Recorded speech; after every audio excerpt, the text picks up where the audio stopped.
आज हम अध्याय 1 वास्तविक संख्या की प्रश्नावली 1.2 का प्रश्न पहला सॉल्व करेंगे, जिसमें सिद्ध करना है कि √5 एक अपरिमेय संख्या है। यदि कभी भी इस प्रकार का प्रश्न पूछा जाता है तो हम उसके विपरीत मान लेते हैं। तो हमने माना कि √5 एक परिमेय संख्या है।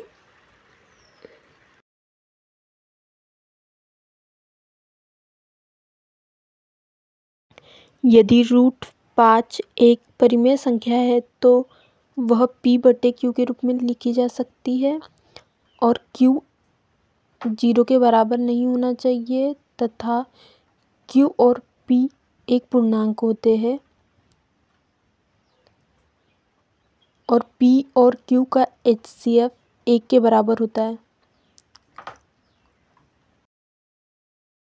अब हम तिर्यक गुना करेंगे।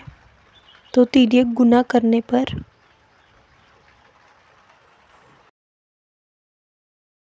√5 के बटे में कुछ नहीं है तो 1 लिख देंगे तो p आएगा और √5q आ जाएगा।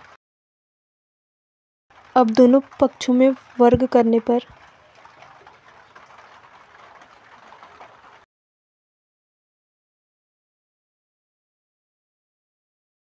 चूँकि यह एक प्रमेय होता है इसीलिए यह एक ही फॉर्मेट में सॉल्व किया जाता है। अब हम दोनों पक्षों का वर्ग करेंगे तो p² आएगा और √5q² आ जाएगा। अब हम इसको सॉल्व करेंगे तो p² आएगा और √5 को सॉल्व करेंगे तो 5q² आ जाएगा। चूँकि p² 5 से विभाजित है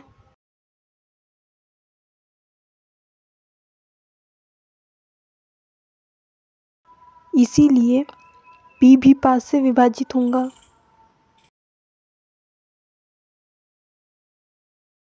एग्जाम्पल के लिए यदि 5² 5 से विभाजित है तो 5 भी 5 से विभाजित होगा। p² 5q² को हम समीकरण 1 मान लेते हैं। अब हमें पुनः ऐसे ही सॉल्व करना है समीकरण 1 तक। फिर हमने माना कि p² के जगह p लिखेंगे और 5 के जगह 5 आएगा और q के जगह हम n लिख लेते हैं, जहाँ n एक पूर्णांक है।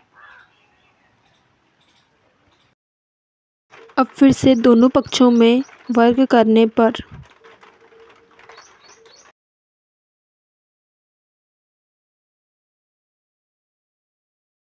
अब हम फिर से वर्ग करेंगे तो p² 5n²। अब हम इसको सॉल्व करेंगे तो p² का p² आएगा और 5 × 5 25n²। अब जो समीकरण 1 था उससे p² का मान रखने पर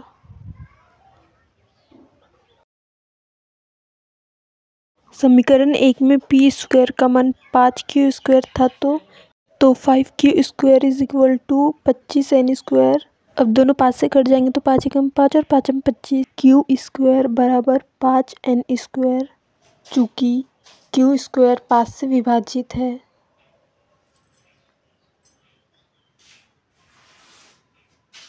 इसीलिए q भी 5 से विभाजित होंगे।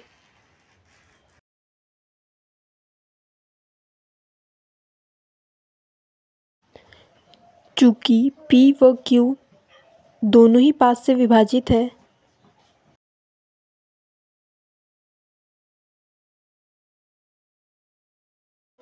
इसीलिए p व q का HCF 5 ≠ 1। कभी भी HCF 1 के बराबर होना चाहिए। चूँकि HCF 1 के बराबर नहीं है इसीलिए हमारी अवधारणा गलत है।